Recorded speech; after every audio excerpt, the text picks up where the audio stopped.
this heartwarming story about a young girl in Alabama who needs a brain surgery. And so she needs to raise money for it by selling lemonade. This is just, I mean, play this.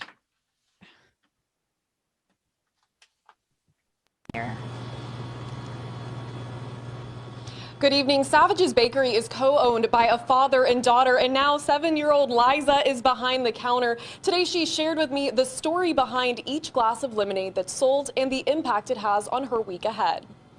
Liza Scott starts her day by prepping the product. And then we mix it. And at Liza's lemonade stand, she offers more than just a cold drink to quench your thirst. Got cookies, decorating stuff, candy canes. Running your own business can be tough in a pandemic, but for little Liza, it's life or death. She has 3 cerebral malformations.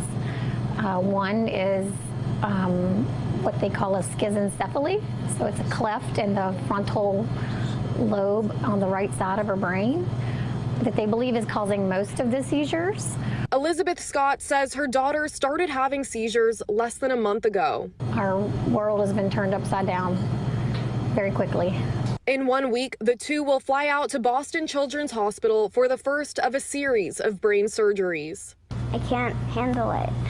So I hope I make it, and my mom keeps saying I'm going to, but I feel like I'm not. Liza's mom says she's still processing this reality and leaning on her faith to get through it. You know, in the moments when I feel like I can't breathe or awake in the night and I can't sleep, I pray. I'm on my hands and knees, literally praying. All of the money from Liza's lemonade stand will help cover medical costs. The Homewood community wasted no time in showing their support. While we were shooting interviews, a customer read Liza's story and immediately pulled out his wallet. Thank you. $100. She's very sweet. I can tell it. I want to help. Scott has gotten additional insurance to help cover the medical bills, but with travel and hotel costs, this surgery is already upwards of $10,000 out of pocket. And as a single mom, I'm the financial supporter of both my children, so this is not something you can budget for. When life hands you lemons. She makes amazing lemonade. Jesus Christ, that's like an... Now, I mean, the framing on that local news story is it's obscene. Like I can't even put it into words. It's a horror show. I mean, and when she said she didn't know if she doesn't think she's gonna make it. The little girl, the 7-year-old girl said, "My mom says I'm gonna be okay, but I don't think I'm gonna make it." Like, should be playing with friends. I mean, not prepping a lemonade stand. Listen,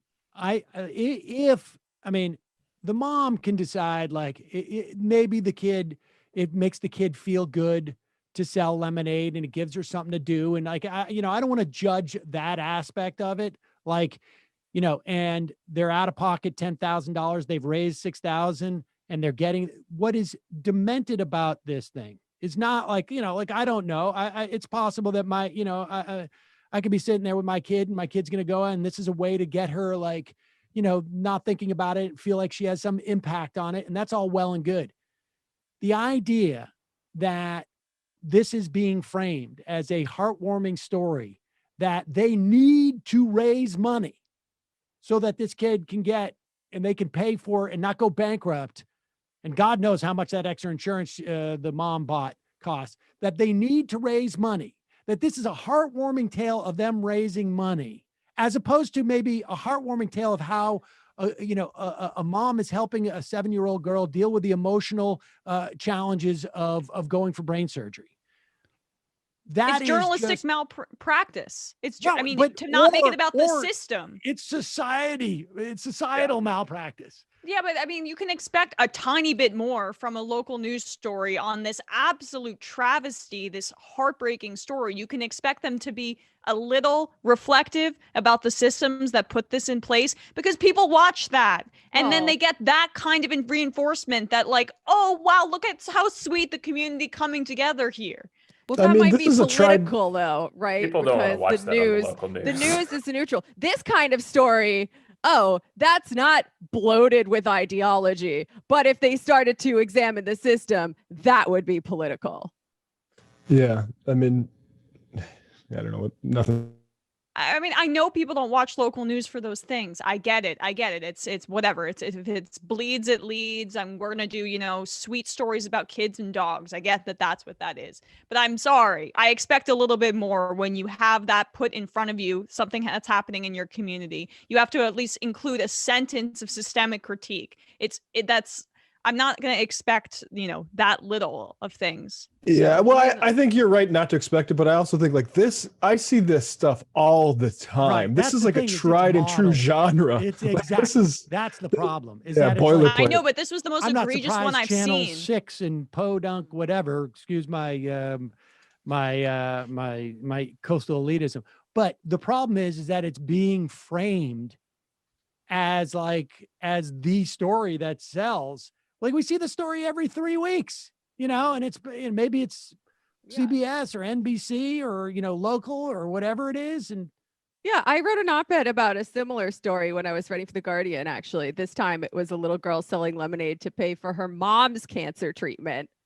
And that was framed as a heartwarming thing. Oh, I'm selling lemonade so my mom doesn't die. I don't know who owns this local news station, but we know that they're all bought up by these right-wing groups and these media conglomerates that are interested in there being zero systemic critique here. So I think there's a little bit more to That's more yeah, than exactly. meets the eye. Yeah. That's my classic point was Chomsky. that these stories are political. Obviously, this framing is political. It's presented as not being political because they don't want you to notice. But there's a really good episode of Citations Needed recently, actually, where they go over exactly this phenomenon and how it's used to enforce just really bad capitalist hegemonic ideology on people without them even noticing that that's what's happening.